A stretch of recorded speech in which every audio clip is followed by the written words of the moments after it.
An hour ago, I didn't know I would stand on this stage, so before you give your attention to me, I'd like you to give your attention to the person sitting next to you, to the person sitting behind you.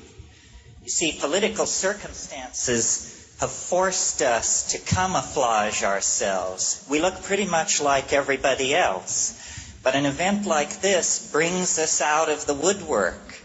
This is your community. This is your affinity group.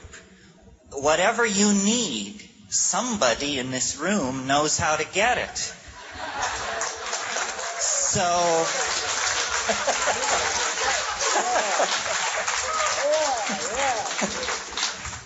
So it's not necessarily the four dicks on the stage that are going to lead you into a new world. It's what you do for yourself to make this inner journey. As Tim's mentioned, we've all been down in Linz thinking about virtual reality. And of course, for an American to come to Germany is to think about the great changes that are happening here. And I kept asking myself, what is the uniting theme between psychedelics, virtual reality, and Germany? And the answer is radical freedom. Yeah. Radical freedom. Radical freedom doesn't mean giving somebody the vote. Radical freedom means the right to take over and control our own destiny and the destiny of this planet. Radical freedom means recovering our birthright. What would you think if somebody attempted to take your sexuality away from you? In the suppression of the psychedelic experience, the masters who make the rules have taken away a major slice of what it is to be a human being. This is intolerable. We have been robbed of our birthright by the frightened, the constipated, the narrow-minded, the stupid, and the afraid. Yeah.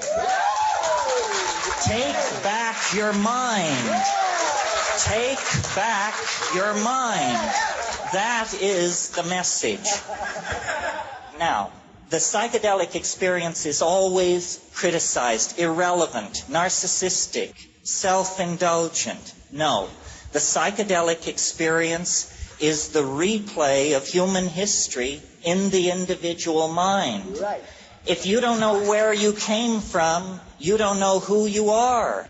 Part of this movement into the future is a recapturing of the archaic, the ancient, the prehistorical. And Tim said it right. That's the Cro-Magnon religion of orgy, psychedelic ecstasy, and group sex. Well, how do we get from where we are to where we want to be? And why is it so difficult? Well, I think it's difficult because we have a lousy way of communicating. We communicate with words. Words are small mouth noises. Small mouth noises are a very low-grade channel of communication. What virtual reality holds out is the possibility that we can create a language where we see what we mean. If we could see what we mean, we would have a kind of telepathy. Anyway, the last point I want to make, because I think this is very important, we all talk about psychedelics, the impact on ourselves, the individual experience. But what are they when you look at 1 million psychedelic trips? What does it do to society? What it does is it dissolves boundaries. It dissolves the ultimate boundary, which is the ultimate fuck-up, which is ego. Ego is something invented by frightened people 20,000 years ago as a way to suppress women, as a way to suppress sexuality, as a way to suppress the wonder inherent in the world. Psychedelics are catalysts for the human imagination.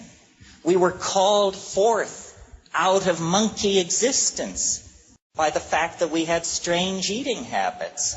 And the consequence of those strange eating habits is now a monkey can dream of transforming its collective soul into a flying saucer. This is the goal that lies ahead at the end of history. History doesn't go on endlessly fluctuating centuries into the future. History is leading toward the transformation of this planet in our lifetime. A cybernetic, biological, psychedelic being. The collectivity, not only of humanity, but of all life on Earth, is struggling to be born. The entire universe of matter is the womb of mind. And it is the task of human beings to lead the collectivity of humanity out of the labyrinth of matter and into the realm of the imagination. The imagination is where we're all going to live. The imagination is the only place where the human soul is at home. Well, listening to Tim, one thing occurred to me that I wanted to leave with you, and that is what this is all about in political terms is the empowerment of direct experience.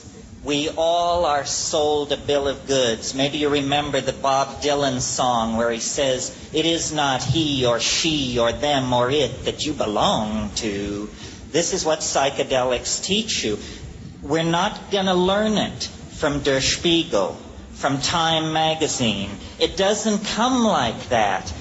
Direct experience, your opinion, your feelings, your sexuality is the only real thing in your universe. Don't transfer loyalty to ideology, to money, to party, to friends. All of these things are outside of the core of your reality, and centuries of programming have been laid on to all of us to take away the power of our own direct experience. This is why psychedelics are illegal. They don't care whether people jump out of windows or any of that. They're not interested in public health. They do not want people to take back their minds. And we're going to take back our minds. Soon. The sooner the better. That's really, to my mind, the bottom line. That's why this thing has potential world consequences. Because an empowered individual in touch with their own existential core can do what that guy did with the 18 tanks. It was an idea that stopped the tanks, and it was an idea expressed not over state radio, not through the newspapers, but by one person taking a stand. You know, a great American philosopher, and I hope it was Emerson, said... No, it was Emerson. said, if you are right, you are a majority of one. You are a majority of one. And this is what we all need to realize. We are responsible for ourselves, and we will set the agenda for the human future. The mushrooms once said to me, you must have a plan. If you don't have a plan, you will become part of somebody else's plan.